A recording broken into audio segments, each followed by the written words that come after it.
So, anyways, I'm Peter. I'm going to be introducing our panel today. And first and foremost, we'd like to thank everyone for being here. And I'm pretty sure that your clients and your colleagues are also thankful that you guys are here to learn and to grow as well, right? So, oh, sorry. Oh, my volume. Okay. Yeah, and I just want to thank you all again, and want to introduce our first guest here, and we'd like to thank you for allowing us to use this space and for sponsoring as well. So give it up for Jeff.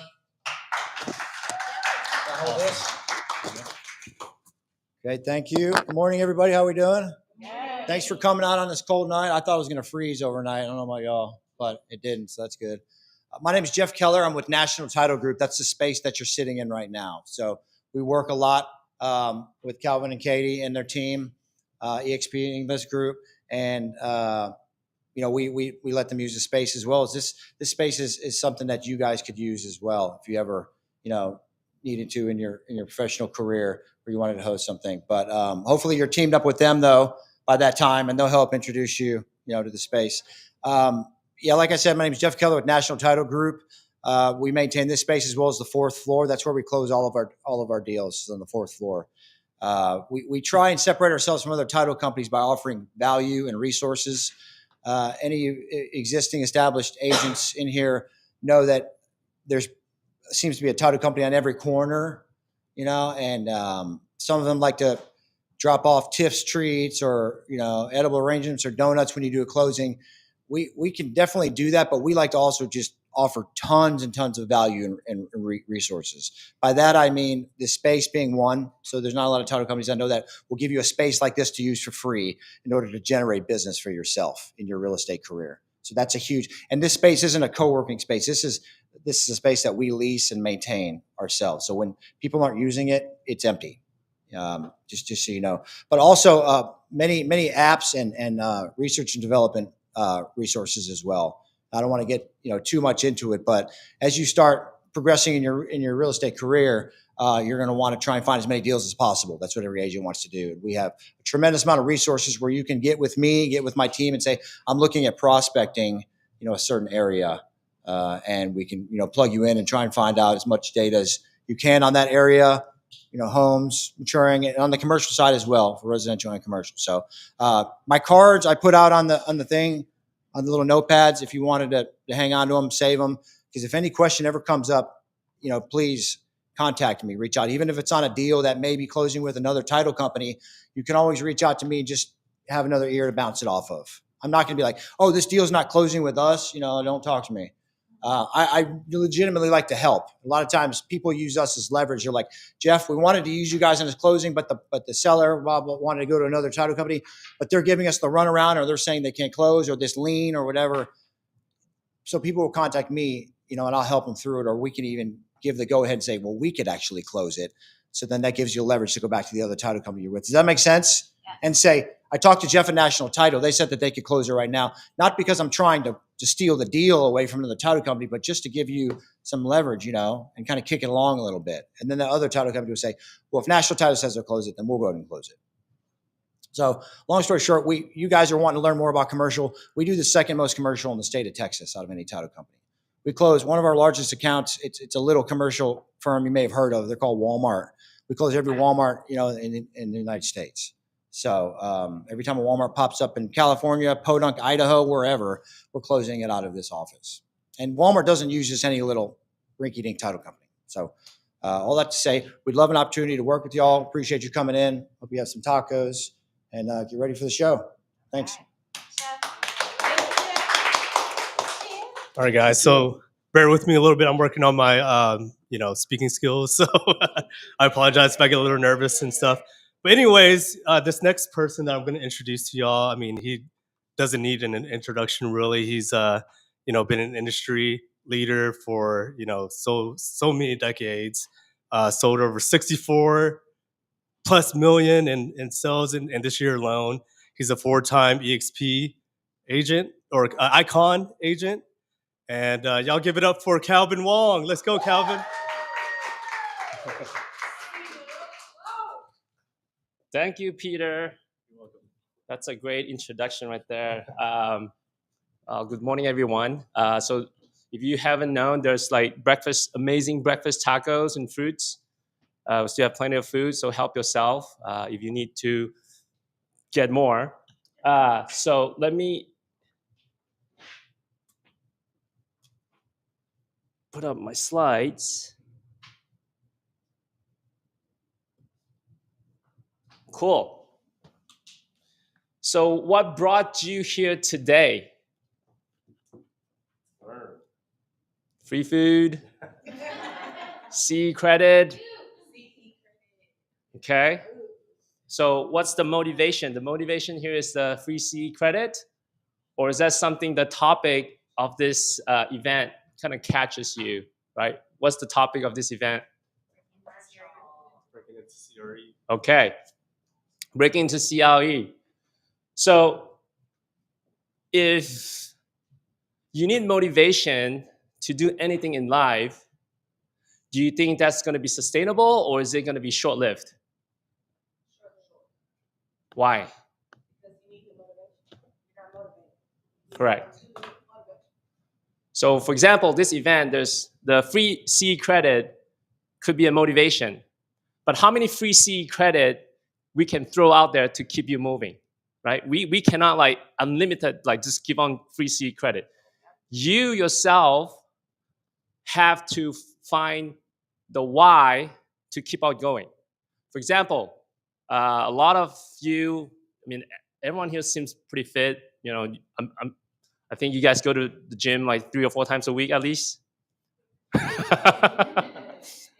So just think about that for a second. If you need motivation to go to the gym every day or whatnot, there's gonna be time that like weather like this, it's like, oh man, it's so nice to sleep in, right? You know, let me kind of cuddle a little bit more or like just sleep in.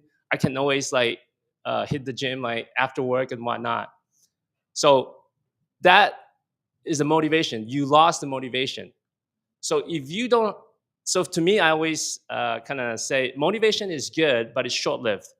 If you are doing something, whether you are doing residential real estate or commercial real estate, you have to find a why. Why are you doing that? Why are you doing that? Because motivation is just going to be short time. Like you go to a lot of events, like there's a lot of coaches that's going to be like, you know, they give you like the hoorah, like, you know, give you all the music to pump you up. Guess what? At the end of the event, your energy level goes back to where it is. So you have to find your why. You have to find your why to do the things that you want to do, whether it's residential or commercial. So I'm glad all of you guys are here today because I love sharing my story. I love sharing my story. So the topic of the event is breaking into commercial real estate. So give me a show of hands, like who are doing commercial deals already? Okay, a few. So for those that are here, so obviously you're here to learn. And is there a reason why you think, okay, yeah, commercial real estate may be something that I want to do? Or like, is there like, I want to see like if you guys have any like thoughts about transitioning into commercial real estate. Why do people do commercial real estate?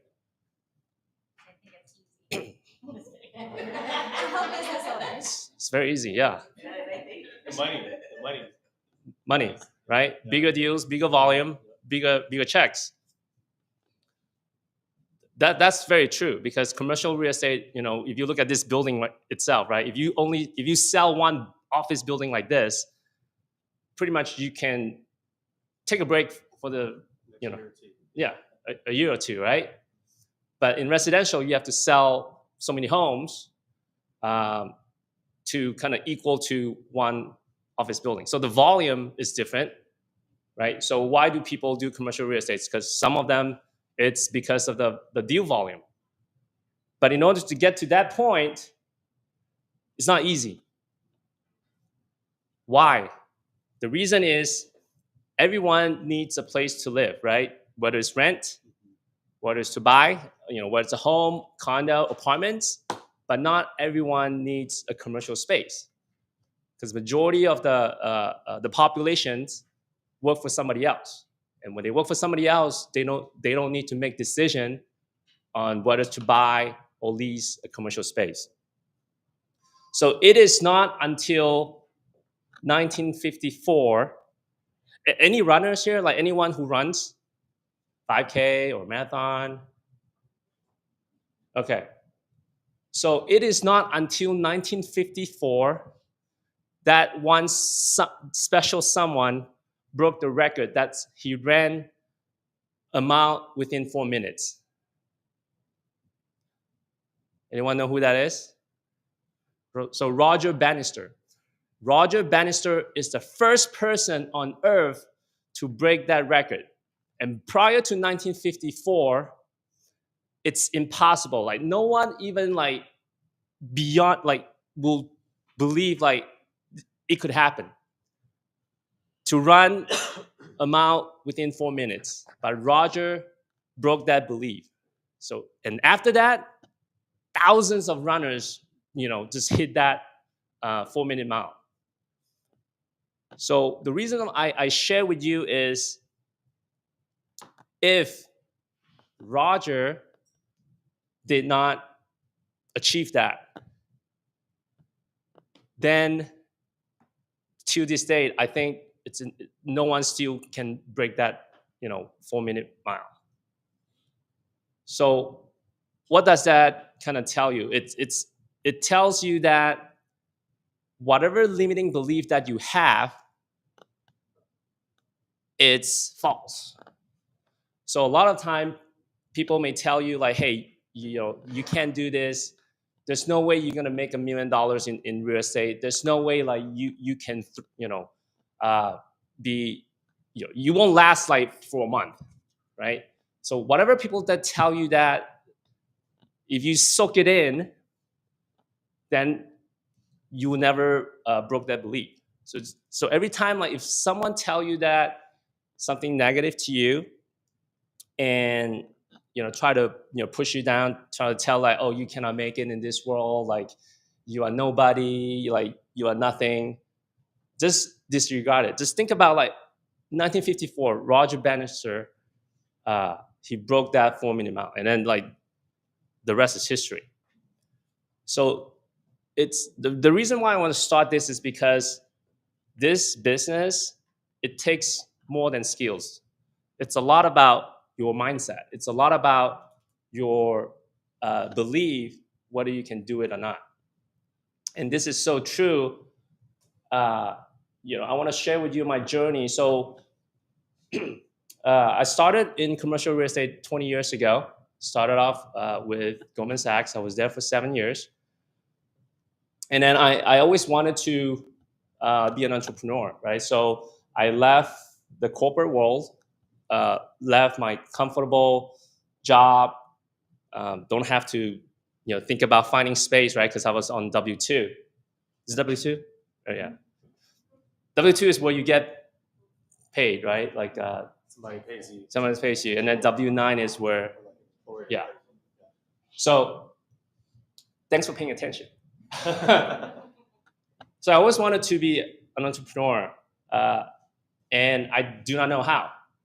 But I take the leap of faith, right? Because what is, call it crazy and whatnot. But thankfully, my wife was very supportive to support my crazy idea. So I left the corporate world. Sometimes you just have to be crazy enough to achieve great things, right? Just load up those coffee, you'll be fine. And so I've been doing commercial real estate. So I started with like zero, like street smart, zero, because I was always on corporate, right? Because when you're in the corporate world, the company name is your gateway, right? I mean, having tell people like, oh, I work for Goldman Sachs, like it's kind of like the door just naturally open for you. But when you are on your own, no one is there to save you. No one is there to open up the door for you. to kind of bow at you. It's like, oh yeah, here we go. Like this is a VIP seat. None. You start from zero, and I start from zero. Let's see. So the reason I put this is because there's a time span right there. This is 2013. So I left Goldman in 2012, like kind of later part of 2012, and then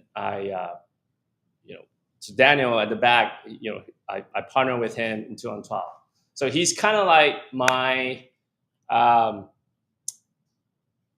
do I say it? Instead of going like individually, thankfully I found, I met Dan in 2008, and then a couple of years later we, become business partners. So that's where we started doing commercial brokerage. So in 2013, I just started talking about intro to commercial real estate.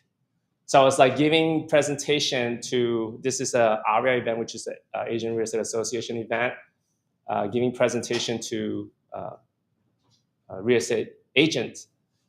So, and this is like just within a year, then I just started talking about commercial real estate. Have I had limiting belief that I cannot do it? I wouldn't even be standing at that time. That was like within a year that was self-employed, right? Doing your own business. I honestly do not know what I was doing actually at that time. but I did it, right? So I just kind of do it. So I share all this with you is because like totally you recognize that's me. I was like so young. That was back in the day. It's like, do you recognize this guy right here? Right? I mean, like we all change, but this is all within 2 years in the business, and I was like traveling, doing different presentation. So in within 2 years, so that gentleman right there, he might be a billionaire maybe, or close to a billionaire. So he's the founder of that. Back then it's called Little Sheep Hot Pot. They have thousands of locations in China. And then they expanded to the US, and he sold the US business to Yum Brand. So Yum Brand owns like Pizza Hut, KFC, and all that. So that's the guy right there. So then we were helping him on expansion in the Texas area on the commercial real estate side. So within 2 years, right? So within 2 years, we were able to get an account, which is like a franchise account, to do it. And so I was at one of the oil and gas conference, things like that. So I start with like zero.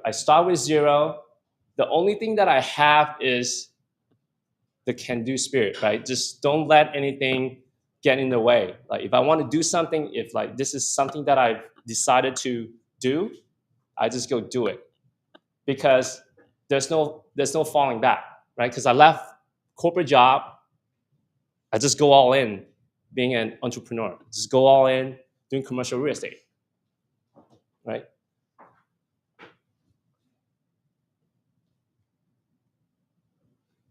So fast forward, you would know this guy is in real estate because this picture is taken like 10 years ago. We're still using it. Don't laugh. Look at your business card, your avatar, right? Your ads. It's like you. This is the common trend in real estate. If you have picture like 10 years ago, good. You are in real estate. You're doing well. You're successful. So I did all kind of deals, right? Warehouses, retail, strip centers, apartments. But it's all throughout multiple years of experience, and there's a lot of up and downs. And this business is tough. It's not a smooth sailing, especially in sales, right? Once you close that sales, you have to start all over again. So if you want to have consistency in your income, in your cash flow. You have to plan it out how you want to do it. Because if you keep on chasing the next deal, you're going to get burned out. You're going to get burned out. And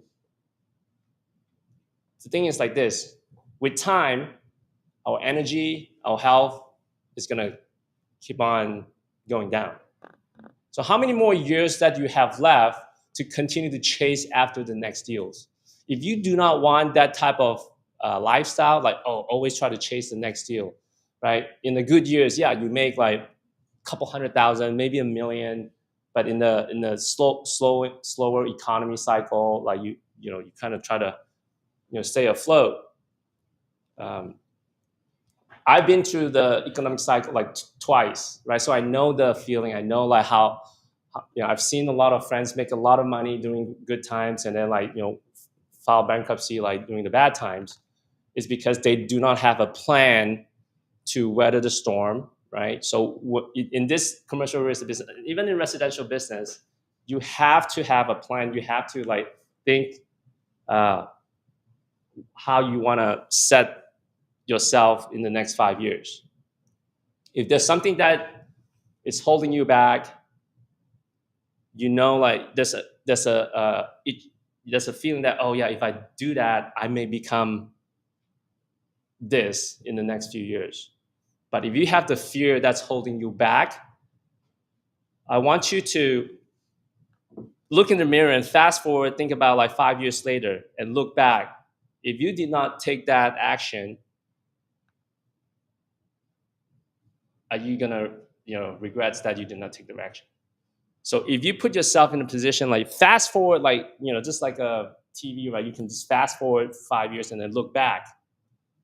If that's a little something, fear or whatnot, that's holding you back, is it big enough for you to regret 5 years later?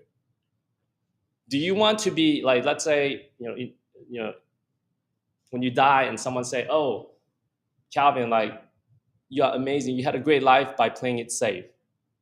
Do you want people to say that, or you want people to say the opposite, that you took the risk, that there's fear, yes, but you take the actions big enough to overcome that fear to achieve something that you may never thought you're going to achieve. So this is this year alone, year to date, this is my volume, 62 mil. I'm putting up there not to try to brag or anything, but I'm putting up there just to show you that all of us can achieve something bigger than what you're doing right now.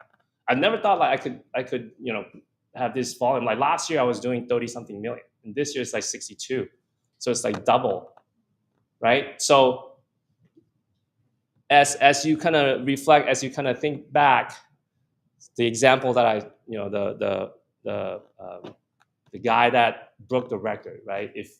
If he has the limiting belief, we wouldn't have that 1 minute, 4 minute mile records. If I have a limiting belief, I will still be working for a company. I will still be getting paychecks and just be a number of a company. Because if you work for somebody, you are always dispensable, right? For those that have worked for a company or someone before, you are, when time is tough, you may be the one that's got let go. So rather than depending on your life and your destiny on somebody else, why don't you take charge? Why don't you take charge and how much time? Why don't you take charge in your life? So I went to a restaurant recently, and each napkin has a quote. So for those that are sitting in the back, you miss 100% of the shots you never take, right? You miss 100% of the shots you never take. So if you think about okay, I want to, make $1 million. If you never take the actions to get to that point, right, you miss 100% of the shot. Because you just never know. If you don't do it, how do you know? How do you know? So for those that like are afraid of doing commercial real estate, if you have never done it, how do you know you will fail? How do you know you will succeed? How do you know like you fail miserably, right? Do or do not. There's no try. Ever like send an invite to someone and say, hey, come to this event and so, and people say, oh, yeah, I'm gonna try. Whether you are coming or you're not, there's no try. So if you want to be the best, you have to do the things that other people aren't willing to do. So if you want to be the best, you have to do the things that other people aren't willing to do. So that's the restaurant, Kenny's East Coast Pizza. It's in Plano. The reason I put this with a fork is like, because right now there's so many AI, right? Because this seems like an AI generated pictures, but that's why I put a fork right there. But again, then I thought, okay, AI can generate a fork with like, so that defeats the purpose. But anyway, I want to show you like, let me see. It's like, as I'm like, downing like the pizza, it was so good. Like, anyone been to Kenny's East Coast Pizza in Plano? So good. You should go. Even if you don't want to go eat, just go and take those like napkins to kind of encourage you a little bit. So that was like this past weekend, and then I was like, oh wow, I can kind of get some content for this event. So the mindset shift. Everything is about mindset. Everything is about mindset on what you do. Because if you think about it, our body and all that, without our brain, it's just, because your brain kind of controls it. But soon, computer's going to control us. What's that movie? Which one? This one blank. Keanu Reeves. Matrix.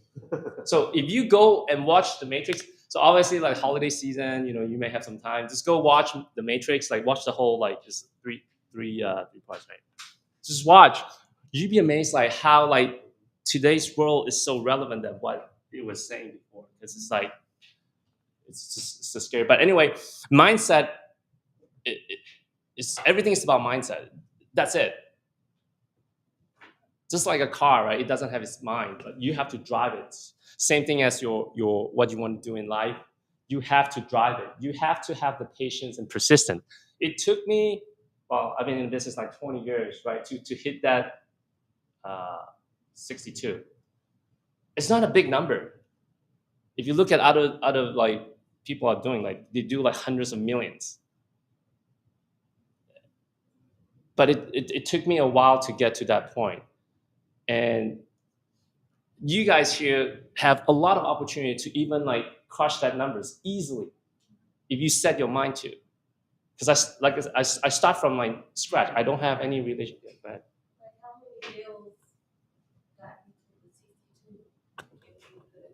how many deals?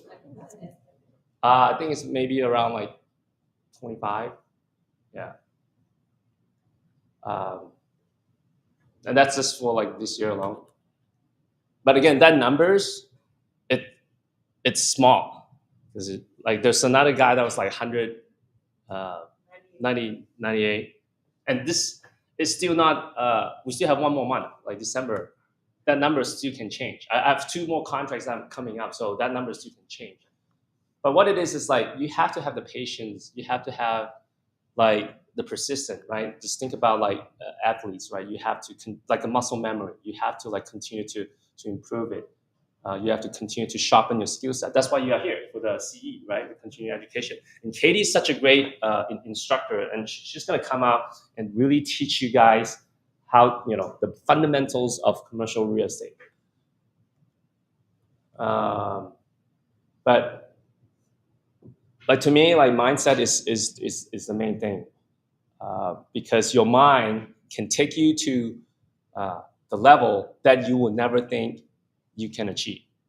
Just think about where you guys have achieved today. Like if you compare yourself a couple of years ago, if you had not made the decision to become an entrepreneur, to become a salesperson, an agent, you can compare like the life what you have right now versus before, and you are doing, you're taking the risk to get your real estate license, right? And while still having another job, but you are taking the steps. It's just baby step. It's gonna take time. It took me 20 years, but you guys can cut short, like shorten the time period, because there's a lot of resources that you can leverage.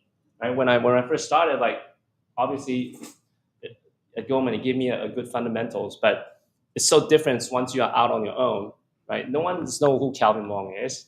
I don't know anybody outside of the corporate world. I have to start from scratch, start from zero. But you have to put yourself in an environment where you can have people kind of coach you and guide you, compress your time. Hopefully, it doesn't take you 20 years to get to where I'm at. So if I can do it, so can you, right? And I did again, this is still like 2 years old. But hey, I kind of improved a little bit. So you want to connect with me, so you scan that, it will go to my link tree, and then you have all different options. I'm not selling any courses. I'm not scamming you anything. There's a lot of things, like once you get it, there's like my Instagram, my LinkedIn, however you like, whatever platform that you're on, make sure you connect and follow with me. And I really want to connect with you and hear your stories. On my Instagram, I post 2 or 3 times on different topic about commercial real estate, same as LinkedIn. If you want to connect with me, please do so. And I want to hear your story. I want to hear like whether you're taking the actions, like what are you doing to be taking the risk to transition from residential to commercial. Only if you want to do commercial. Because the thing is, commercial real estate, the volume is big, but you can make as much money or even more money in residential. There's a lot of residential agents that are crushing it. They're making like over $1 million just selling homes, right? But go with where your heart is, what your passion is. Like I said, motivation is short-lived. You want to find your why. You want to find your why big enough that's continue to fire you up like every single day to get up and go crush it. So thank you very much.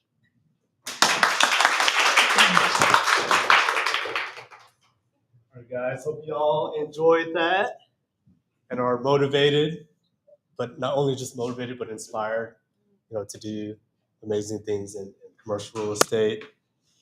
You got to introduce our president of Oh, yes, Lanthram. How's it We going? have Lanthram. How are you? Oh, here, good. How are you? He's the attorney. And Check 1, check 2. What's up, everybody?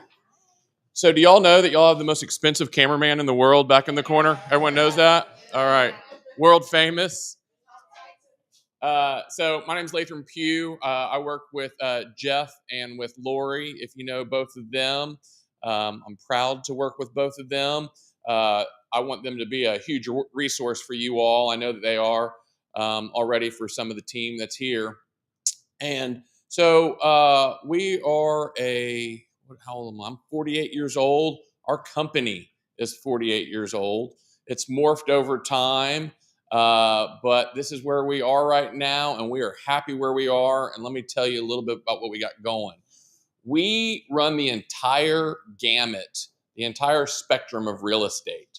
We work with the city of Dallas and other cities with like first-time homebuyer grant programs, right?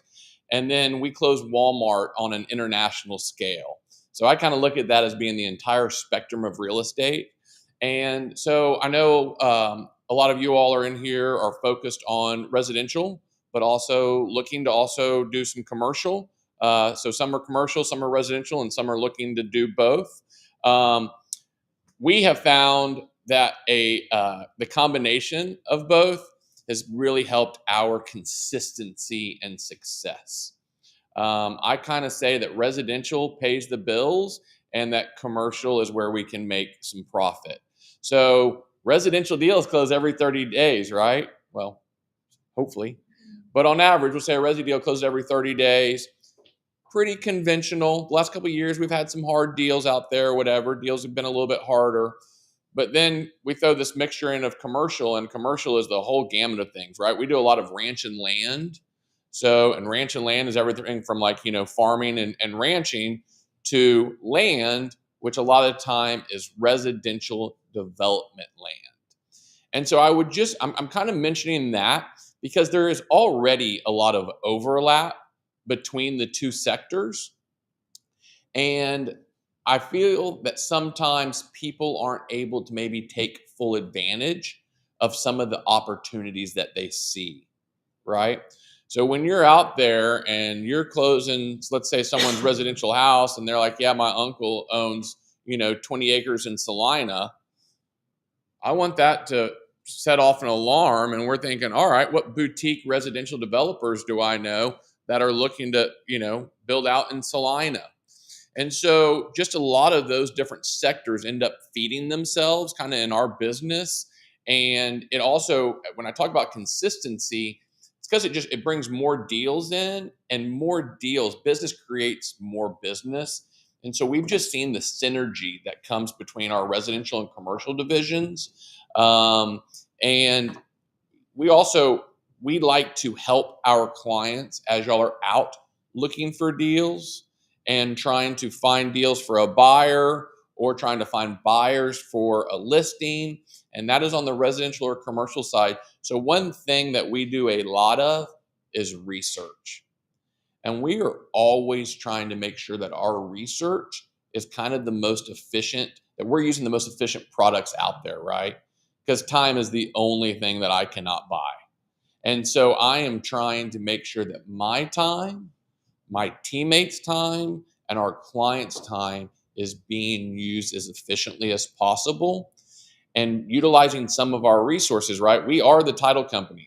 I call us the best organizers of public real property data that there is. And that's all y'all are dealing with is real estate.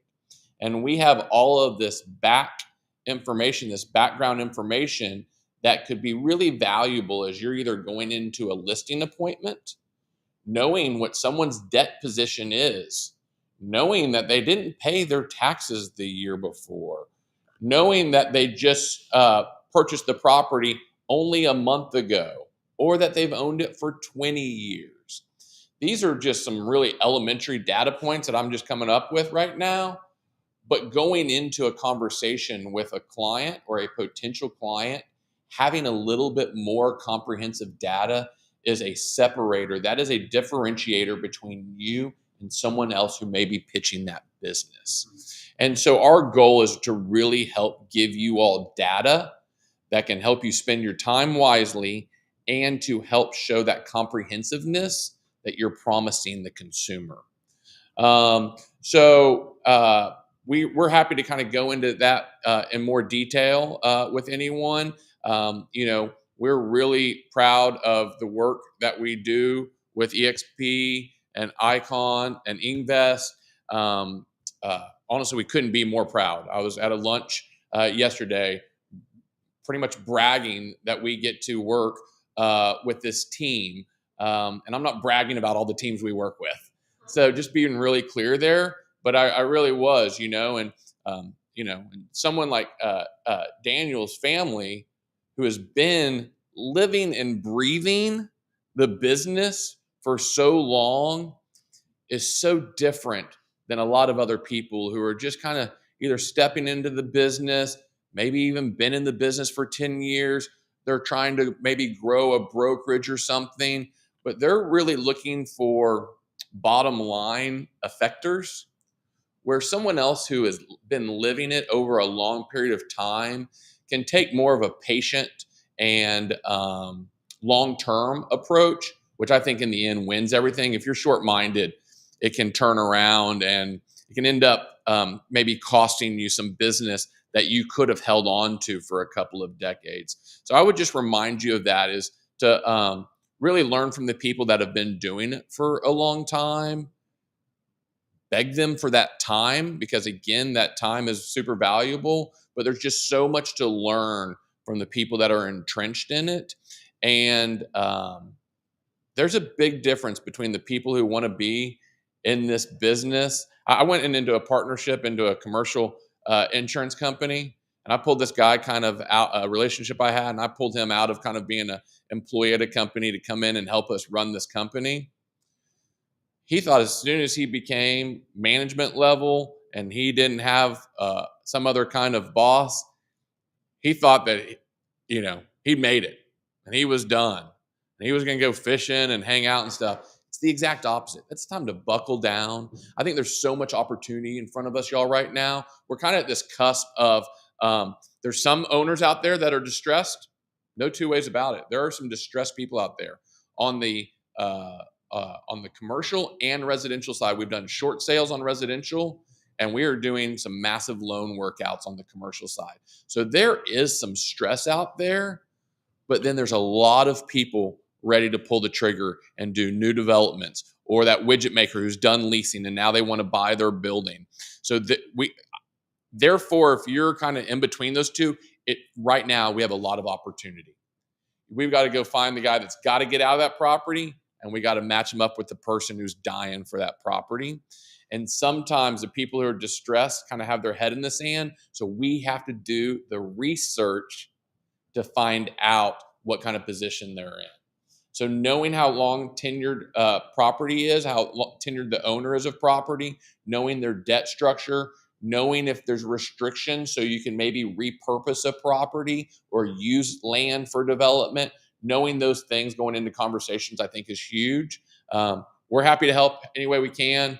We're here to support the team. So it was great meeting you all. Thanks for letting me talk. All right. Thanks, brother. Thank you. All right, guys. So up next, okay,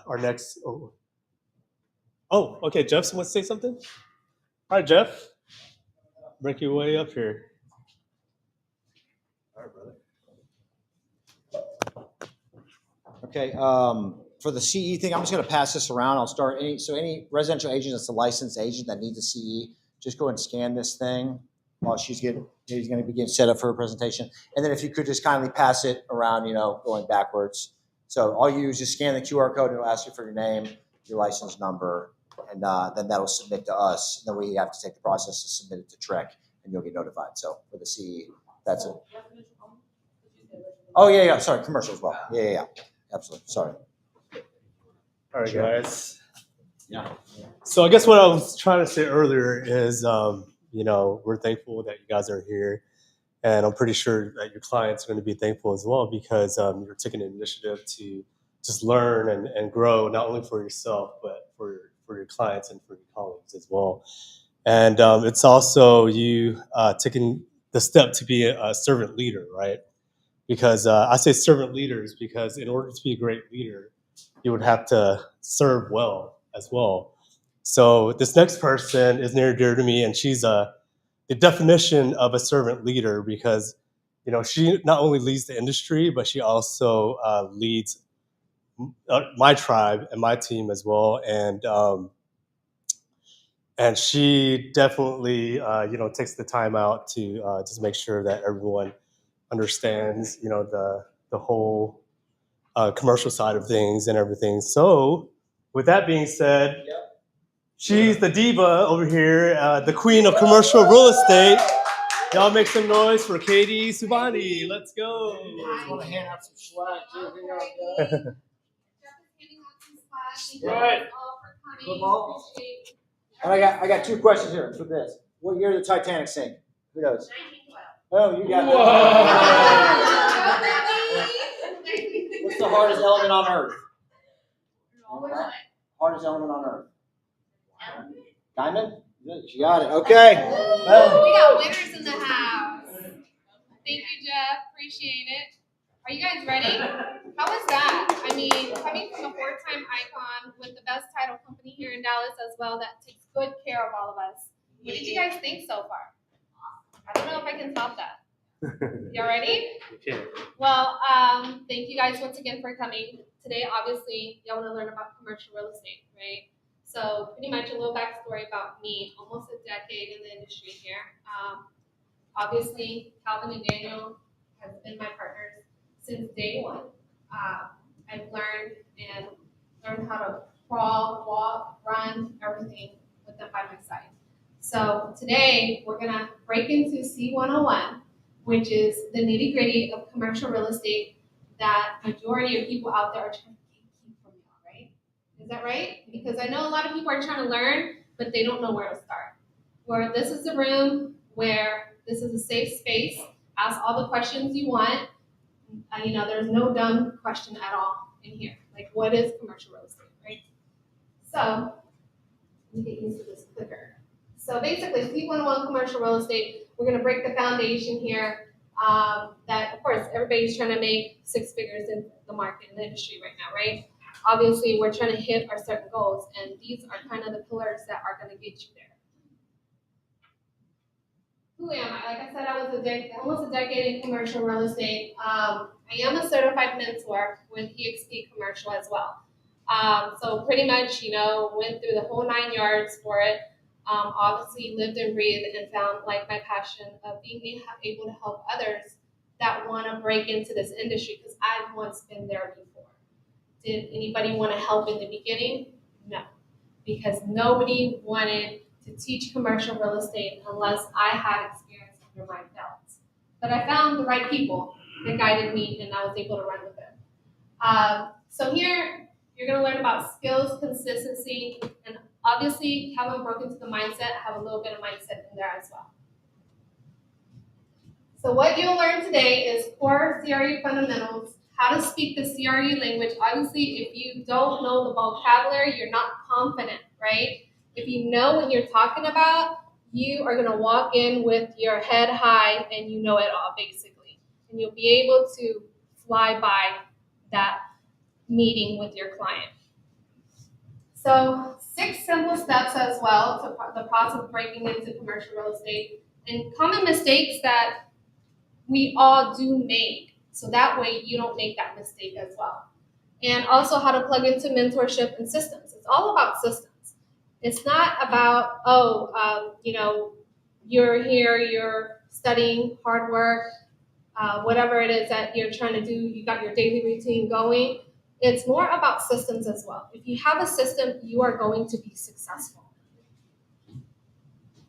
So what is CRE? Commercial real estate is property used for business purposes and not personal use. Obviously residential, right? It's a house. It's for personal use. So any retail shopping centers, warehouse, multifamily, anything that you can make money off of, right?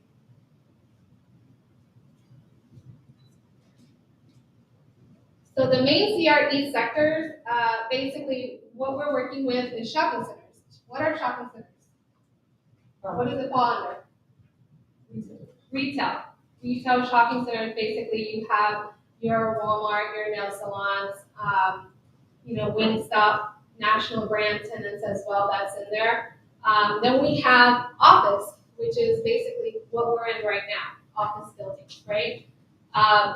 Industrial is warehouses such as Amazon, big warehouse pieces with large grade level to large high docks, etc. And multifamily, basically apartment complex, high rise as well. That's throughout the DFW. Here you see we're all over high rises in the DFW, right? So multifamily. I mean, there's different sectors in commercial real estate of what you actually want to tap into. Also, there's land, right? You may be interested in helping buying and selling land, and there's specific land. You have to check with zoning as well to see if it's permissible or if it needs special use permit. So land is a whole other game changer in Panama as well, what you can and can't do. Yeah, I tried to give it to her, but she. I'm double fisting today.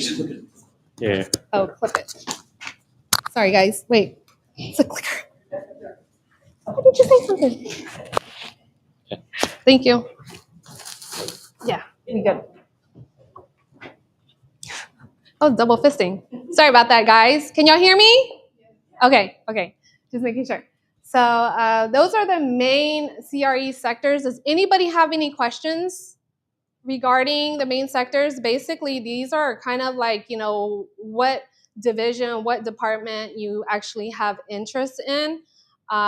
Pretty much, obviously, you guys are here to learn about it, and you'll figure it out along the way as you get your clients or you meet a client that is interested in investing, right? So when you go to the nail salon, I mean, you're looking straight at a shopping center, right? So the money mindset here is a CRE is long cycles, bigger checks, and repeat relationships. I can't stress you enough that in commercial, it's about relationships you build, right? I have to give a little backstory of me. I, had a client. I met him, and from there, the rest was history. I met all his kids. I met his brothers, sisters, aunts, uncle, basically with residential as well. You meet all of them, but in commercial world, it's the relationship and the way you nurture it as well. Even though you're not closing that deal or you're not, what's the reason of making a phone call? Just to check on them. In commercial, it's very personal. The industry rewards patience, relationships, and expertise. Always remember that, because at the end of the ball game, that client that you probably closed with, you had nurtured it for multiple years. So the CRE categories here, one thing I'm sure you guys want to learn about is what department can I do? What I'm interested in retail shopping center or maybe a warehouse. You're looking for a warehouse for a beauty supply store, right? So pretty much you have to gauge it down. Do you want to be a tenant rep or a landlord rep? Do you have a client that's interested in looking for a space to lease? So that right there would be tenant representation. Landlord representation is going to be when the investor, the owner of the building, is needing assistance to lease his space out. And he builds a trust with you to be able to move forward with you as his broker to be able to lease a space for you. So landlord representation and then tenant representation. And this falls under the umbrella of leasing. Sales and development. So in the sales industry here, when you're doing investment sales, these properties can be owner-user opportunities, which is, let's say, Brittany, you own a beauty supply store, and you're like, Katie, I want to buy a beauty supply. I want to open a warehouse. Basically, I come in, I assist you, and you want to find owner-user because you want to own it and you want to pay yourself rent, right? So that's an owner-user opportunity, and there's a bunch of bonuses for doing owner-user opportunities as well, and that's with the commercial lending department that can assist you with more details about that. Investment sales, basically you're trying to make a return on your investment. So say you buy a shopping center, example right now, a lot of our investors are looking for 7-8 caps, which is a 7 or 8% return for the year. Basically, I want to buy the shopping center and this is how much I want to make this year. Or, a lot of times, like I always make a joke out of it, all of our investors want 10 cap plus, right? Because they want the higher the cap, the more money they make. Development. So development, you deal with land and entitlements. Now with entitlements, you have to make sure the use is permissible as well. So going through the whole zoning process, just because you got a land doesn't mean that it's a commercial and you can build a warehouse on it. No, you have to walk through with the city and make sure that it is permissible for the use that your client is wanting to build. So make sure you do that due diligence period and go through the entire zoning process. Usually your client is doing the due diligence, but if you are assisting and helping as well, everything needs to be in email of what the permissible use is. That way you can CYA. Any questions? Who wants to buy a warehouse? I know somebody to represent, yeah. Capital markets. So this is how money moves in and out of commercial real estate through loans, investors, and buying and selling of properties. So obviously debt is loan, equity as well, underwriting and financing structures. So the capital markets here, I mean, obviously the commercial lenders are your favorites here, private equity as well. And basically getting the deal to the finish line here, just trying to make more income, having more cash flow coming in. So these vocabularies, I'm pretty sure you guys are interested in, right? You guys hear a lot. I'm not sure if you guys are business owners too. I know a couple of y'all are business owners here. And like, what is this language here, right? We get lost in confusion because we don't understand the language. It's a whole nother animal trying to learn how to crawl and walk again and then start running. So triple net. Triple net is for retail, which is taxes and insurance that the tenant is responsible for the landlord. It's paid price per square foot plus a triple net per square foot. So reminder, it's always a base rent plus triple net for a lease or sale as well. So, yep. Yes, ma'am. Is the only type of lease a triple net lease? Nope. There's multiple different leases as well. Yep. So there are multiple different leases because there's a gross as well and modified gross as well. And we'll get into that also because that's just a whole different. So there's not only triple net leases. There's multiple. That's why commercial real estate is very extensive. So just because you know the lease part, you got it all down. No, there's a lot more because it gears into different departments such as retail, warehouse, and office. Then there's the LOI, right? So when we're submitting an offer, it's an LOI that we are submitting on behalf of our client. So it's called a letter of intent.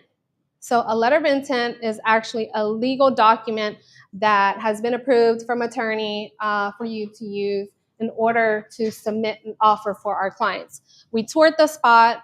Our clients love it. We're drilling numbers. We're running comps. We're trying to see what's in the market. And then we gather numbers together and present it to our client and set up the entire offer letter.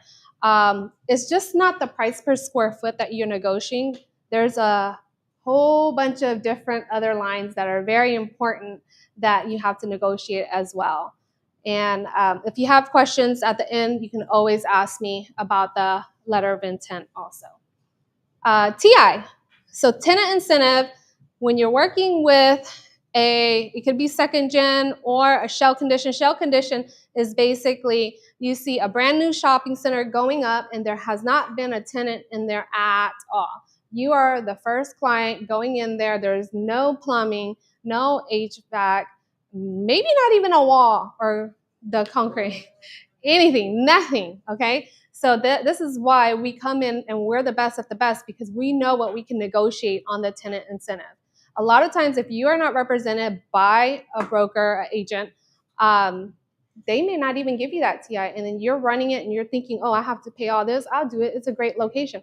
I've seen many business owners try to do this on their own and then they run into a trap.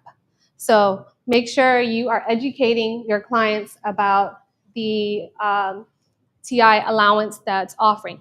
Any broker you speak to, just ask them, are you offering any tenant incentive here? TI.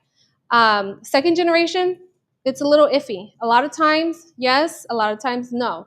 It really depends. Every landlord is different. So just because one landlord offered to give full TI doesn't mean this landlord is going to do the same. He can give nothing because you have those landlords that's like, well, I'm not providing any TI here. So that's what happens also in our markets of why properties don't move because maybe that landlord, he's not providing any TI at all. That's why it's not moving. Also cap rate. So anybody, not you, anybody in here can tell me what cap rate is. Come on, I see you over there, Kevin.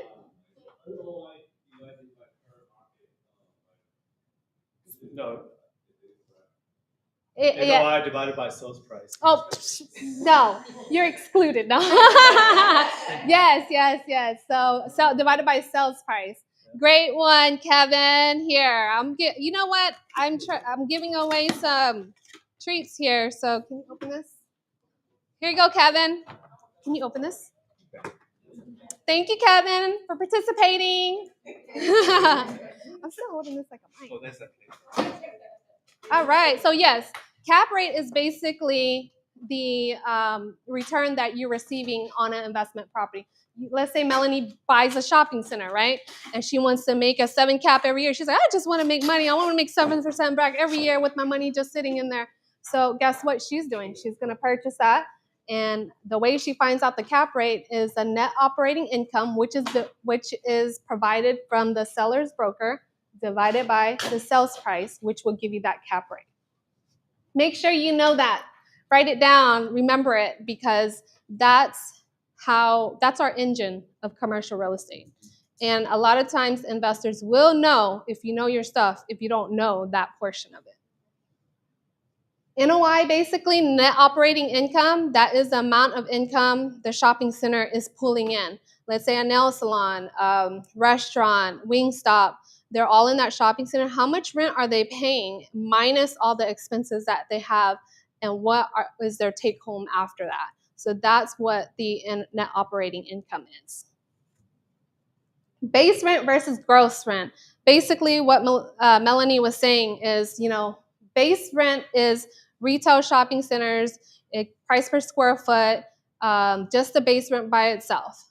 Gross rent is additional expenses included in that price. So just remember, base rent comes with triple net, and then gross rent, it's basically bulk together, the whole package, which would be a little bit more costly. It can't, it depends on every landlord. And then CAM charges is basically common area maintenance. So every shopping center, most shopping centers, sometimes you get those nice ones that may not have it. That is common area maintenance, which is basically part of your triple net on there that you're paying. So price per square foot plus triple net, you get that dollar amount times it by how many square foot, and that's how much you're paying annually in rent. Tenant mix. One thing about tenant mix is, how many of you guys go to a shopping center and there's 3 nail salons in one shopping center? No, right? So a lot of landlords, they don't want to have more than one of the same use in there, because then it's going to take away from their tenants, which is going to, one of their tenants are going to start bleeding. So they want to make it to where it complements each other. If there's going to be a nail salon, then there might be a smoothie next door or some sort of clothing brand next door. If there's a restaurant, they're going to have ice cream. That way they can go for sweets. They try to gear it up to make the center more appealing, of having business owners that complement each other throughout the center, so nobody is bleeding as far as getting customers in and out of their doors. And then zoning. I mentioned zoning. Zoning is very important. Like I said, every city is different. Dallas, Fort Worth, Arlington, different animals, different zoning.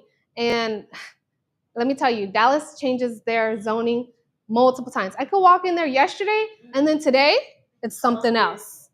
And then I go in another 2 hours, it's something else. It's always something. So if you have connects with the city, which, I highly recommend getting to know the city, knowing the people there, that way they can always keep you plugged in. City of Dallas is always, always changing. And I can guarantee you that, one of my clients, based off experience, went in, we had a deal, it was approved, we got the email, and then it changed the next day. How annoying is that, right? So you got to know your stuff and always stay up to date, even if it's within an hour or whatnot. You just got to make sure that your client understands it, so you're not taking the whole bulk of it. All right. Can anybody tell me what NOI is? Yes. Oh, here. You can pick one. They're different flavors. So whoever wants a bun cake, you better come on. It's good. It's fresh. So why these terms matter? Once you understand these terms, the intimidation disappears. Oh, yeah.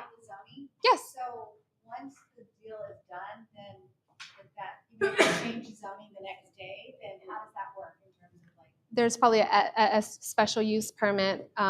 The client would have to go with the city with that, because everything, once we close, it's the clients, you know. So even during due diligence, we usually have like 30, 45, it depends, it's all negotiable. We have a due diligence, and just make sure your client is aware of all that, because you don't want it to fall on you. Yeah. So the 6-step path to your first CRE deal. All right, y'all ready? 6 steps. So try to remember this. I got a lot of bun cakes to give out here. Come on, Melanie. But I don't know what to ask you. So pick your lane. A lot of times, commercial, resi-commercial, they're not sure what they want to do, right? They want to tap into every single lane. You got to pick a lane and be a product of a product and learn it to your max potential. Be a pro at it, because you have to learn the market. You have to learn everything about that specific department that you're wanting to master. Retail, is it retail? Industrial, tenant rep, landlord rep. Obviously, when the deal comes, that's whenever you figure, oh, I got a retail client. Oh, wait, I got an industrial client. That's fine, but make sure you partner up with somebody that's able to help you along the way. That way you're not trying to roll the dice by yourself. So clarity equals speed. Once you have clarity, you can run on a marathon. Like, you can run straight through. There's going to be a lot of bumps in the road, but at the end of the day, once you have clarity and that's what you're a professional at and that's what you want to do, and you learn everything as much as you can. One thing about commercial real estate is you're always learning something new. I can't say I know everything. I don't. We're always learning something new every single day. And that's what keeps us going in this industry. So who knows what they want to do? Woo! Okay, industrial. She wants the 100,000 square foot building. Amazon building. That's right. So basically, industrial brokers are very nice in industrial. Obviously, Calvin does a lot of industrial too. So yeah, definitely. Anybody else? What's that?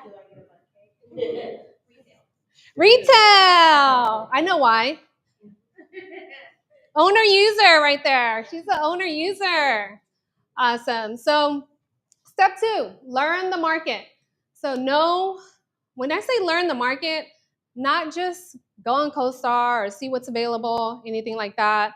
I mean, go out there and actually check on tenants, check on the owners out there. Sometimes the owners are at that front desk. Sometimes they're the ones servicing as well. Ask them about the business. How's it going? You know, what's the vacancy in a shopping center as well? You know, you see a shopping center, there's a for lease sign. You're like, I wonder why there's so many for lease signs. 1, it's either brokers not answering their phone, or 2, they're not providing any TI. 3, rent is probably a little too high. So we are the pro at that. We need to figure out what's going on in that market and how long it's been sitting. The longer it's been sitting, I mean, we don't know, because we need to be able to know how to negotiate that deal if it's been sitting for, maybe 6 months, a year, maybe 2 years, sometimes 3 years if it's been sitting that long. We need to figure out what's going on. Rental rates. So rental rates are all different in different areas of the town. You have Frisco, you have Plano, you have East Dallas, you have Fort Worth. All those numbers are different, right? It's just like saying class A, B, or C for a retail shopping center. Do you want the class A, class B, or class C? That's how they categorize commercial real estate as well. Class A being the very nice national tenants, branded tenants. B is in the middle, and C is kind of more your mom and pops, and simple. Need some value add, need some updating as well. And then major players. Know who your major players are. Major players such as national brand tenants. Basically, who are the bigger players in the shopping center? I mean, who can you work with? Who needs to go in there? If you're on the listing side, you're going to be calling Wingstop, franchises, basically a Starbucks. You never know. They may want your location. So you need to actually write down all of your major players that you can contact. If you don't know anybody in it, you can just cold call. There's a franchise phone. You can just pick up the phone and try. Consistency keeps it going. Consistency. Like if you speak to, Judy every morning or whatnot, and she's like, oh, the Starbucks main line. You never know. She might be able to connect you with that main person that is looking for locations. Don't be afraid to ask. That is right. Key. And active deals. What deals are going on? If you see, a nail salon franchise or, some kind of franchise going up, there's an active deal going in there. Okay, if that's going there, I can grab 10% of that business there. What can I make? If there's a Walmart there and I'm right next to it, how much can I make off of that, right? You have to think bigger. Number 3, build your prospect list. This is building your prospect list of everybody starts with 0 deals. I had 0 deals. And to build your pipeline, this is gold. Okay? You can go to retail tenants that's currently there, ask who the owner is. Don't be afraid to door knock. Introduce yourself. We are in the people industry. We're here to network. We're here to help clients out there that need our help. A lot of clients are being taken advantage out there. I just had a client reach out to me because, they got a lease. They weren't represented because they didn't realize they needed representation. And it was just ridiculous of what their offer was. So these clients need our help. We just got to find where are they and who are they. Retail tenants, office users, industrial tenants, landowners, investors for multifamily, retail, or industrial. Also developers. Developers are our best friends. You know why? Because once they build, they need a land to build. You can help them find that land. They need somebody to build. You can help them find a person for that. And then once it's done, the listing, he may use you to be able to lease the shopping center. So there you go. There's a project for you. So developers, very important. They are our gold mines. Local business owners as well. You can go to mom and pops. Usually they're the ones that need the help because they're not educated on it, of getting the help. They think they can do it on their own so they can get a discount price, right? But everybody needs our guidance and help. Once that LOI they get back on a counter, they're freaking out because it's something outrageous because, 9 out of 10 times the broker knows they're not represented. So what's one of the building prospect lists? What's one way to build your prospects? Retail tenants. Retail tenants, yep. Another one? Come on. Land? Who said that? Kevin. Local business owners. Woo! All right. Yep, so don't be afraid to build your pipeline, guys. Start building now. If you're not with a broker yet, at least you get a head start and start game planning before you do start and launch your commercial career. I think it's this way. Oh, wait. And then outreach, right? There's also other ways. Cold calls do work. I'm going to give you a little backstory about me. My first client that I cold called. It was a pretty big, hefty deal, okay? It was a $5 million deal. I cold called. Calvin, my mentor at that time, was there making me cold call. Like literally, I was shaking in my boots. And I was like, I don't want to do this. But obviously he was there. I was like, oh my God, I got him on the phone. He's like, just talk. I'm telling you, it is the fear inside of us, but you have to break through those barriers. And once you start keeping on doing it, it becomes a natural, and that one client ended up owning 50 plus shopping centers. I got a meeting with him. I had lunch with him and his son, and he actually invited me to meet his entire family. And till today, I still have that relationship with them, and I actually call him my dad as well.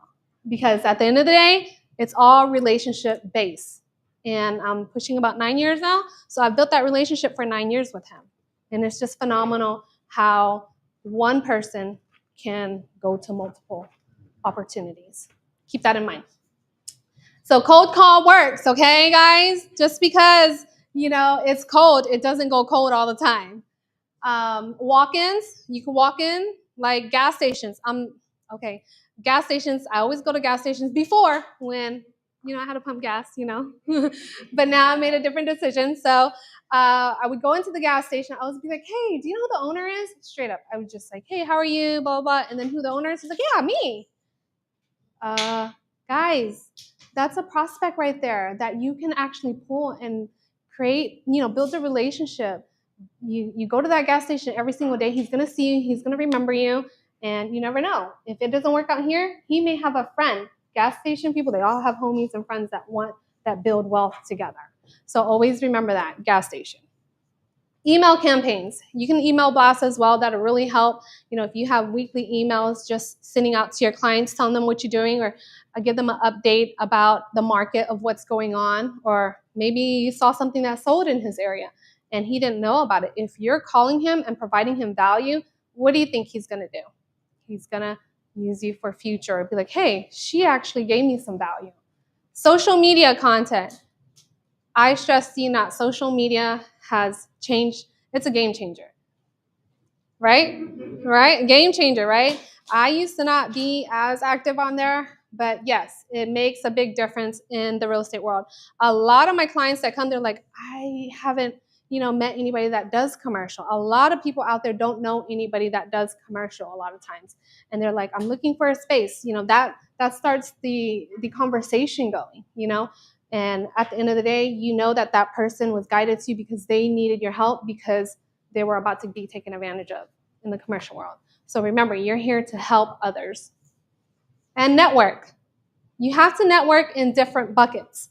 I can't stress this enough to where you can't just go to one event, that's it, that's all. No, you have to network. You have to meet other brokers. You have to build a relationship with brokers, because when you have a relationship with that broker, guess what's going to happen if you run across a deal with them, on a deal that you're submitting an offer to? 9 out of 10 times, do you think it's going to make it to the finish line? Definitely. Because if you are a professional at what you do, obviously you know your numbers, you're going to bring that offer to the table, and you're not, a low balling, anything like that. You know the market, and he's going to run with it. So at the end of the day, build those relationships with brokers. Make sure you're building with title company as well, because title companies are our lifeline. They can close the deal for us, or they can't, So at the end of the day, if you have that relationship with them, they're going to help you push to the end. Real estate agents, obviously, build the network. You know other agents that may want to learn about commercial real estate as well. Build that network. Your real estate friends, build a network to where y'all come together and help each other. We're here to collaborate and not compete. Remember that. 5, property tours. Once you have a deal, obviously, like, what do I do? I'm looking for locations, right? Property tours. When you are running property tours, you got to do research. So obviously, CoStar is our main vehicle that we run, but we also have off markets that other brokers may reach out to you. That's why you have to build relationships with brokers. I have brokers that email me off market listings to where, hey, this lease is coming up in 2 months or 3 months. Do you want this for your client? Basically, they're giving you first opportunity, right? It's because you built that relationship with that client. And we get these all day because obviously, you built that relationship, they're going to shoot it to you, and it never hits the market. And whenever you build that trust with your client and show them, hey, I got this deal and it was an off-market deal. Basically, I have, a relationship with the broker. Obviously, they know because, it got emailed to you or conversated with you, and you make it work, guess what? They're going to tell their friends and their friends and their family. At the end of the day, all investors, clients, they love off-market deals. So just make sure that you build that relationship with the brokers as well. Property tours, whenever you're doing a property tour, basically you're going to have maybe like 5 6. It really depends on what they're looking for. So you need to make sure how to run effective tours by knowing the comps that's going in the area, how much pricing is going for leases in that area as well.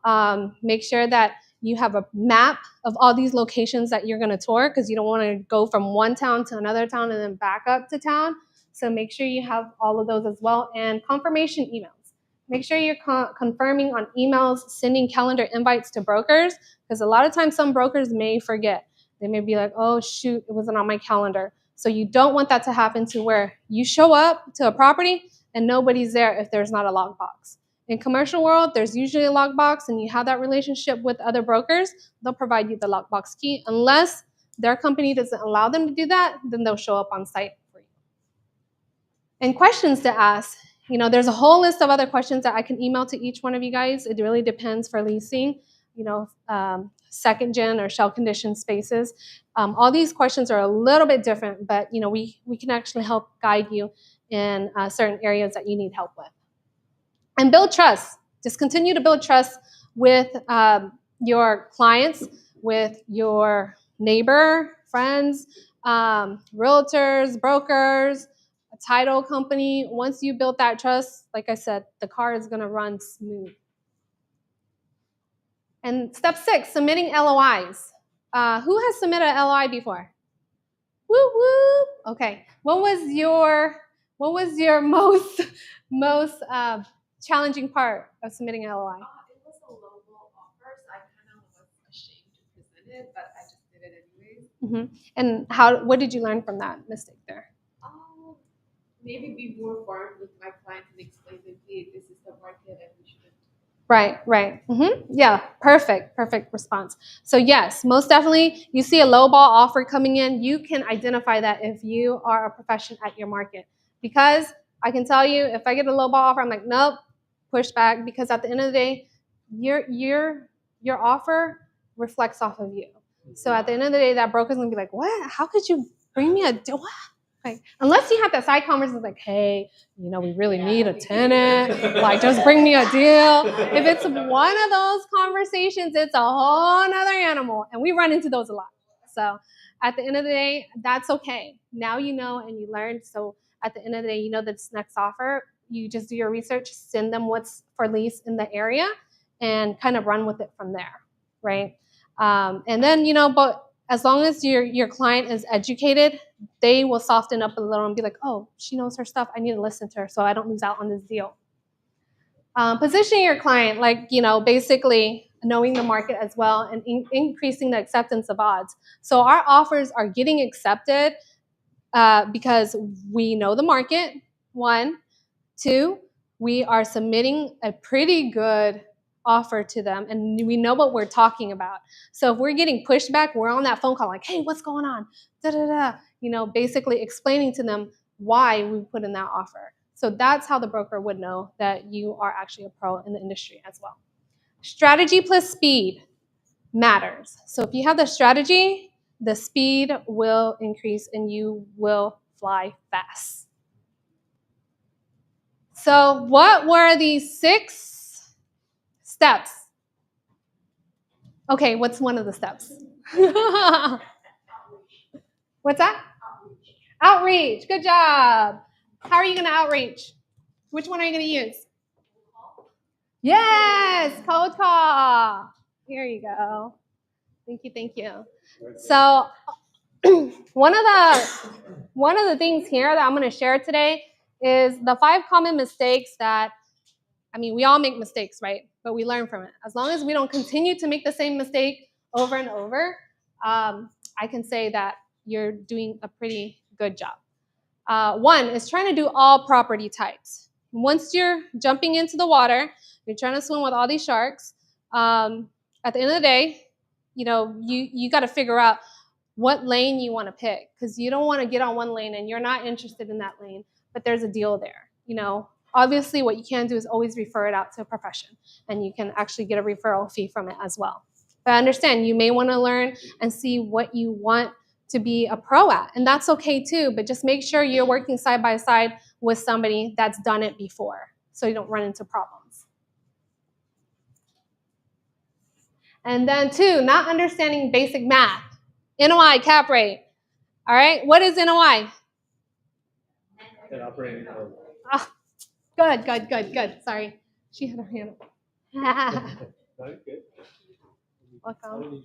Net operating income and cap rate. You need to know those. Like, tattoo it on your hand. Do whatever it is to know it, because that man right there drilled me in my brain to know. Every day I walked into the office, what's NOI? What's cap rate? I'm like, you know, I've been there before. I've, like I said, once you learn the language, you're going to be more confident in what you're talking about. And waiting too long to make offers. Number 3. When you tour a client, make sure you call them that same day. Time kills deals all the time. I cannot stress to you, if you have toured day 1 and then you're calling them back day 3, maybe even day 2. Time kills deals. It's like, oh, I just thought about it. No. Oh, I had a change of heart. Oh, I want to see more, you know. But that first day they told you they want to submit an offer. So don't put that on the back burner, because it will bite you back. Number 4, neglecting relationships. When I say neglecting relationships, is relationships with your client, because your client can feel that you do care or you are putting them first priority. Obviously, we're in this industry. We do pick up their phone calls. We're busy. We send a quick text. I mean, there's, you know, just stay communicated with them and they will do the same for you. You don't want to get left out in the dark. 5, so a lot of times nobody in commercial world, they don't have no mentor or any structure, right? So make sure you find your person, find your mentor that's going to help you get from A to Z.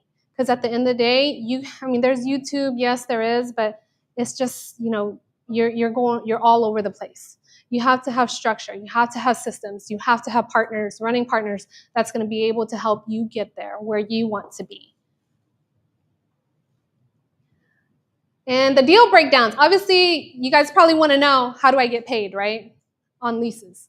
So let's start off with leases. So here's an example for retail lease. You have a 2,000 square foot building at $25 per square foot. We only get paid on the base rent. It does not include the triple net, okay? So remember that. We only get paid on the base rent and not the triple net. So you have $25 per square foot.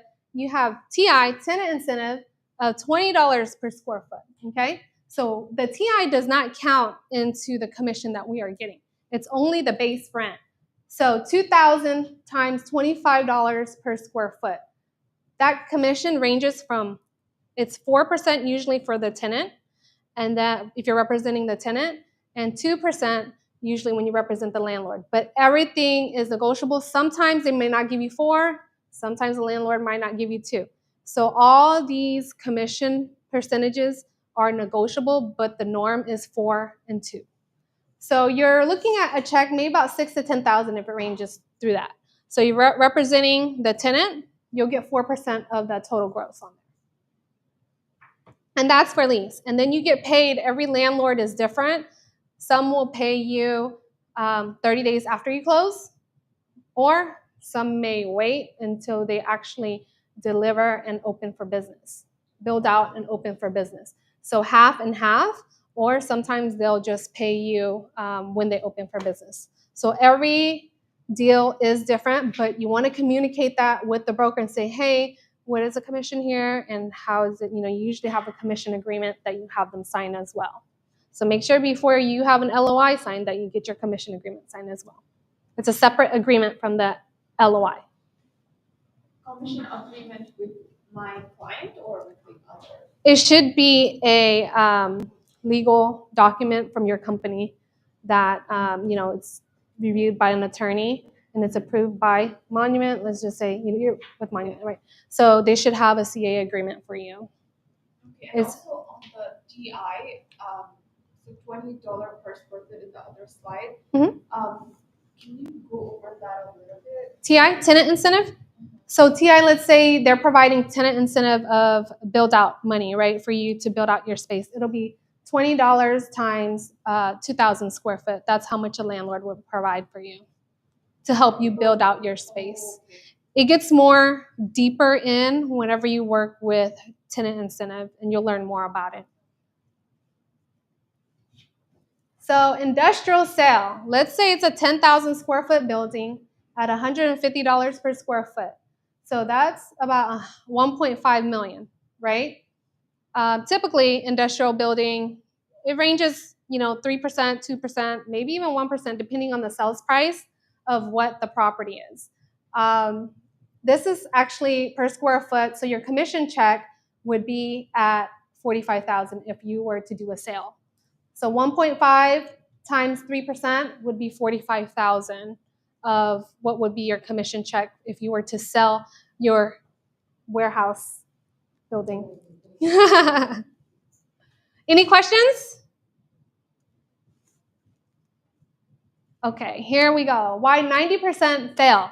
Okay, I want to share this because I ran into this rabbit hole before. I've been there. Okay, so lack of consistency. You have to have consistency. I tell you, when you wake up, you need to have your morning routine. You need to have your day plan. You need to time block. Build your pipeline. Look at your pipeline every single day. You cannot look at your pipeline once a week. You're not going to make it in this industry. No daily plan. Like I said, no daily plan. Time blocking is very, very important because you get sidetracked. You can go work out for several hours. Oh, I'm going to go shopping. Oh, I'm going to go get a matcha. Maybe I'm going to go to Pilates. If you don't have a plan, then guess what? Your day has been doomed. Like every single hour counts in our industry. If, instead of, you waking up early, if you don't have anything going on, look up and see what networking events are going on. We're always hosting events. We partners, we're always hosting events Wednesdays at the office. I'll send you the link as well to all of our events that we have throughout to 2026, the whole year that's already planned. So you cannot say there's no events. I don't know where to go. I mean, we partners, we are in Plano, and everybody is invited to come and hang out with us basically and grow. A lot of leadership going on too there. So the fear of looking inexperienced. Obviously, you don't want to talk to a client because you don't know nothing about commercial real estate. But what did you learn today? Cap rate, NOI. Are you confident? Do you know what it is, right? So you're walking out of here with some confidence in you that you're able to maybe pick up your phone and call a client and be like, hey, I hear you're looking for a space. Obviously you built more confidence than you walked in here. Am I right? Awesome. Giving up during slow seasons. In commercial real estate, you cannot give up. When it's slow, this is a time to ramp up. When I say time to ramp up, get educated. Find classes, courses that you can do. There's mentorship. There's academies out there. Figure out what's for you. There is a commercial academy that I hosted as well this year that ran through the summer for our partners. And I can guarantee you that when you run through in a commercial academy and you're also doing the work as well at the same time, you are going to be golden. You will be successful in this industry. There's no reason why you shouldn't be closing a deal. If that client's not closing, there's multiple other clients that need our help. So always remember that. The mindset. Always remember, consistency beats talent in CRE every time. If you wake up and do your drill every single day, you work out every day. Are you going to get a six-pack? Are you going to lose weight?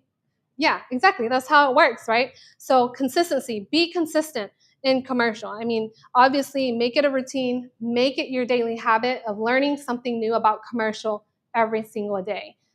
Like I said, there's always events going on. There's a happy hours also that you can actually connect with other brokers. If you're looking for investors, go to an event that has investors. Go to Expo. I went to the Small Business Expo. I go there every year. This year I won an iPad. I saw it. Yes. And I was like, me? What? No. Wait, what? But yes. And we picked up a couple clients there. About 4 clients, right, Sadie? Yes. So, it was pretty interesting. And when you're going there, you're having fun. You're meeting other people, business owners. And, it's free. It is free to go.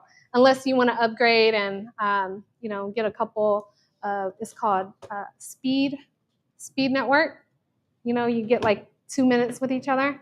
That was a great investment too. I went last year on that. This year I didn't have time. Yes, but does anybody have any questions? Anybody? Are y'all ready to call your client? Pick up the phone and call your client right now and say, hey, I do commercial. No, thank you guys for taking the time of coming out, allowing us to pour into you guys. If y'all have questions, I have answers. If I don't know the answer, I will find out for you. One question I have, what is cap rate? NOI by sales price. Woo! Oh, you don't need it? Okay. All right. And what is We Partners? What is We Partners? Networking group. We are a networking group where we all come together and collaborate and bring ideas to the table. If you guys want more details about that, contact me, Daniel. Daniel, this is our Most expensive ever been. this is our panda, Papa Panda right here. So Calvin over there, of course, is closing a deal over there. I know. Always be closing, right? Yep, that's Always right. be closing. Right. So Daniel is one of my big head honcho partners here, and he is one of the reasons why I'm up here and speaking and all of this. You know, he made me break that barrier. And Took you 10 years. Yes. So thank you for all you do. He is our paparazzi. He's the one with the camera. Everybody's like, hey, that guy with the camera. Yeah, that's our paparazzi over there. So, I mean, he's known in the industry too. So connect with him. We Partners open to everybody that wants to grow, build generational wealth for our kids, build partnerships, and take our business to the next level. Yeah. So when Calvin and I created this networking group, and when we moved to this platform with VXP about 5 years ago, we realized that we could create a real estate club and not just be local, because the company, the platform, is all 50 states. And at the time, it was only in 2 countries. Today, we're in 31 countries. We just launched Luxembourg today. So they'd had their launch event in Europe. And, we have team members in Hawaii and Japan and Peru, working on a couple of European partners as well. So, I was just talking to South Africa this morning, and then I was on the call with UK for growth because we just launched UK commercial as well. And so commercial is growing. Your network is your net worth. I mean, we have it. That's exactly, we believe that. What's nice about a platform that you're building together is this is willable to our children. Like the network can be passed down. And that's why we worked hard as partners together. No one's my agent anymore. That was when I had a brokerage. I had 2 companies before, and agents were always my agent, right? And I always wanted them to come up, but then I couldn't say, hey, Calvin, this agent wants to be a partner with us. He's like, I'm not going to give away my share. So now it's like everyone's a partner. And meaning that you have this, we're on the same level, and that's why I like about this platform, and just grateful for the creative thinkers of creating this platform for all of us. And if you want to learn more about what we're doing, why we're so crazy, and just let us know. Come to our events. We host a lot of different events. Sometimes people think I cook or I just take pictures. I do. I enjoy that. That's my way of de-stressing, right? I enjoy that. But the rest of the stuff, I still manage all the assets. I'm dealing with City of Dallas right now. It's like a lot of issues when you own properties. So you don't see the behind the stuff scenes. There's always stuff going on. And especially when you're managing the assets, really want to build this for our children so they can also learn about public speaking, learn how to be a leader, and then just connect with your kids if you have kids, and then just continue to build that up. So that's what we're about. And I appreciate Katie for finally been plant the seed, and so slowly now she's sprouting. So thank you very much. Thank you, guys. I'm here for questions. Calvin's here for questions. And I have 2 left. Take one home for Jenny. I have a lemon. 2 left. 2 left. You gotta earn it. Hey, I was up there talking. I'm playing. One more. Anybody? She's the one who's pushing me to be a better speaker. So. Did you get one? Oh, here you go. Yeah. What's CRE? Woo! Yes. All right. Thank you guys. Appreciate it. Hey, I had to make sure she was paying attention. Thank you guys. Have a good rest of your day. Happy holidays. We're here for questions if y'all have anything. Thank you, National Title, as well, for all you do for us at all times.